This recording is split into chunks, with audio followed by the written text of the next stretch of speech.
Nothing says South Africa than June 16, Sarafina, and grown-ups wearing school uniform. At this point, it's tradition. If you don't get it, find out why. I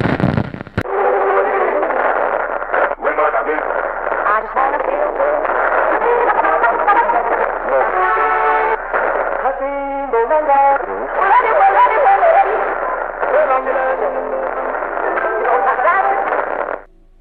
Shining a light on a tumultuous and dark time in our history, June 16, 1976, Black students from various high schools in the famous township of Soweto staged a walkout to mass protest against the discriminatory Bantu education and the enforcement of the usage of Afrikaans as the medium of instruction.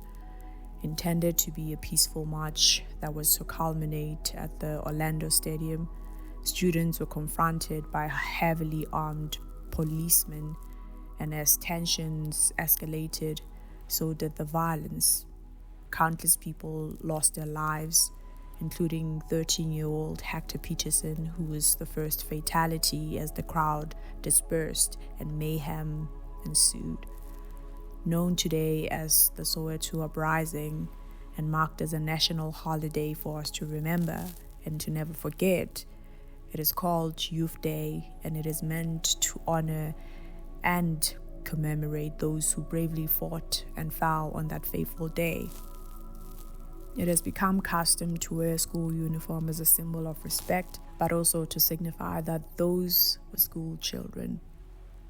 Another thing that has become synonymous with this day is the movie Sarafina. Conceived and written by the late Mbongeni Ngema in 1987 as a stage musical meant to not only entertain, but also educate audiences on the harsh realities of apartheid and those who fought against it. In 1992, the musical was then adapted into a film of the same name.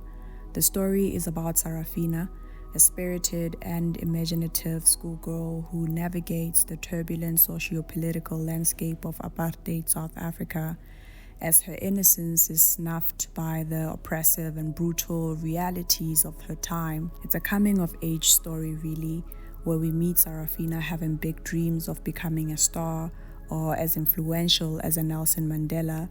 She's innocent, her head is in the clouds, and soon all that is destroyed.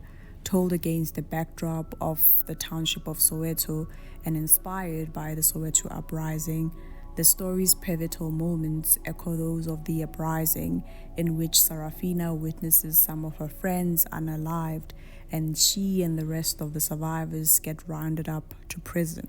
The music of Sarafina is some of the most iconic and heartfelt music ever made. It is integral to its storytelling, blending traditional South African sounds with contemporary music to create emotionally charged auditory experiences. I believe this is the best soundtrack of our lifetime.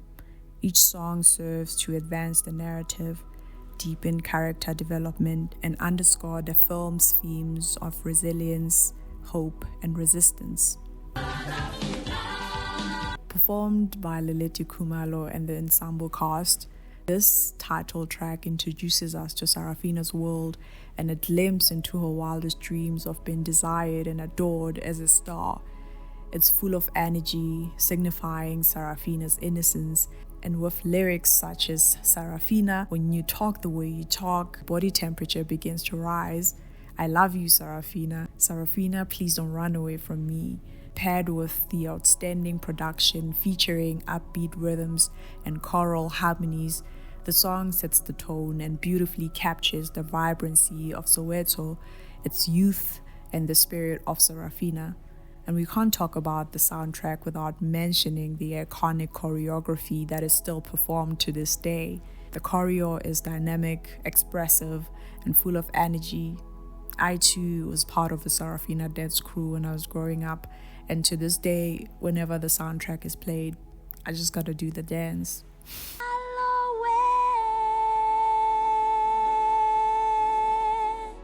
The Lord's Prayer is a dramatized, expressive hymn from the famous prayer of the same name, performed by the talented Khanyo Maphumulo, American actress Whoopi Goldberg, and the amazing cast of Sarafina.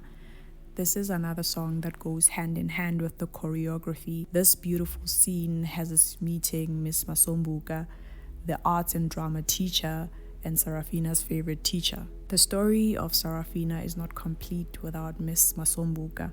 She is the reason Sarafina even dares to dream, encouraging and influencing pivotal plot points in Sarafina's arc, and the Lord's Prayer signifies a faith in a higher power. All the students adore Miss Masombuka, and amid the chaos, she is their safe space as well as the catalyst for their revolt. Nonkonyane Kandaba is a call to action war cry filled with defiant lyrics and declarations. It marks a pivotal moment in the movie where the students push back. The somber yet daring and bold singing is heightened as the students march holding pitchforks, unified in song and intent. The lyrics, when translated, are as follow: "You mess with us, you mess with those who will not die. We die only to turn into dogs with red fury, with our spears and action." The song is about channeling that rage, about bravery, and tapping into your inner warrior. Freedom is coming tomorrow. Freedom is Coming, performed by Kanyuma Pumulo and the cast, is an embodiment of hope and determination in their unshakable belief of the inevitable arrival of freedom, a celebratory anthem that evokes a sense of communal optimism. With the upbeat production and stunning musicality of jazz and South African funk, the first verse is taken from our national anthem, Nkosi Sikelel' iAfrika, which means God bless Africa, and the second line is a declaration of freedom as we see Sarafina dress up as Nelson Mandela, who is a significant figure in the liberation of our country.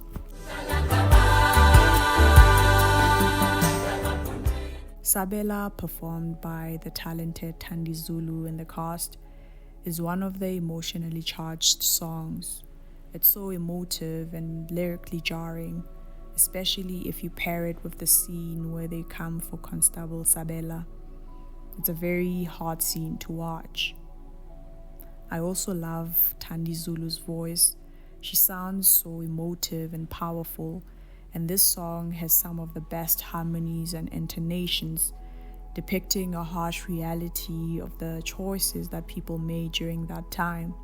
The story of the informant, or Impimpi in Zulu, in Constable Sabela, ruining lives to save his skin.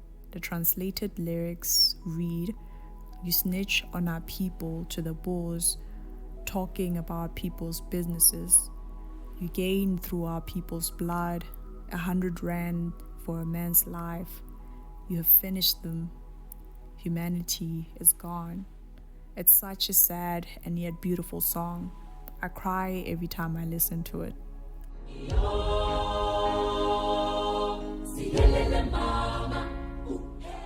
Sechaba, performed by the cast, is a rallying cry, recounting the struggles of the people.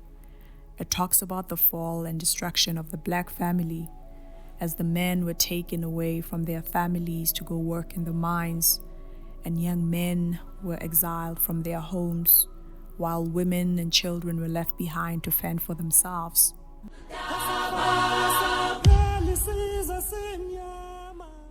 Safa Sapela is another tearjerker. This somber and emotive interlude is performed by Sibusiso Ngema and the cast. It is a mourning song for fallen comrades, the annihilation of the black nation, and a plea or call to action to our leaders. I wanna thank you, Mama. Thank you, baby. Thank You Mama, featuring the great Miriam Makeba, Leleti Khumalo, and the cast, is a tribute to all mothers. It acknowledges their sacrifices and resilience. Women used to be forced to leave their homes behind and families to go work as domestic workers, living with their employers to be at their beck and call. This is a story of most women back then, my grandmother included, and even though absent, they still managed to keep their families together. This song is somewhat of a love letter to all women. Vuma Dlozilam is one song that seemed out of place in this soundtrack because it's a wedding song in a way. Please take everything I'm about to say with a grain of salt because it might not be that deep, it might just be a wedding song and that's it. But here's my theory. I think it brings the story to an end.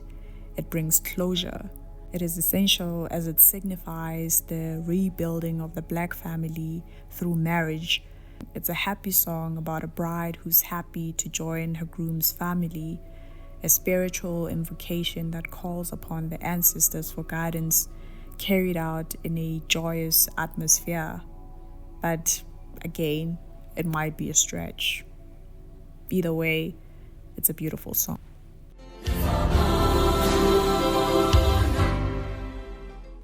Lizobuya, performed by the late Mbongeni Ngema and cast, is a declaration for the restoration of our ownership and dignity, really.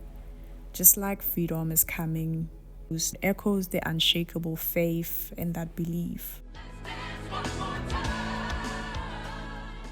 And the final track on this project, One More Time, performed by the late American singer-songwriter James Ingram, is a beautiful celebration of resilience and unity. It is also the only song that has a more Western feel, but our choir comes through with those beautiful melodies. I love the messaging of the song and also can't get enough of the rhythm. Sarafina remains a timeless project. Its legacy enduring through the compelling depiction of the struggle for freedom and its celebration of the human spirit. It teaches us to never forget, to honor those who came before us. No other soundtrack can capture the magic or spirit the same way Sarafina did. No other soundtrack is as iconic as this one. Please comment, like, and subscribe for more.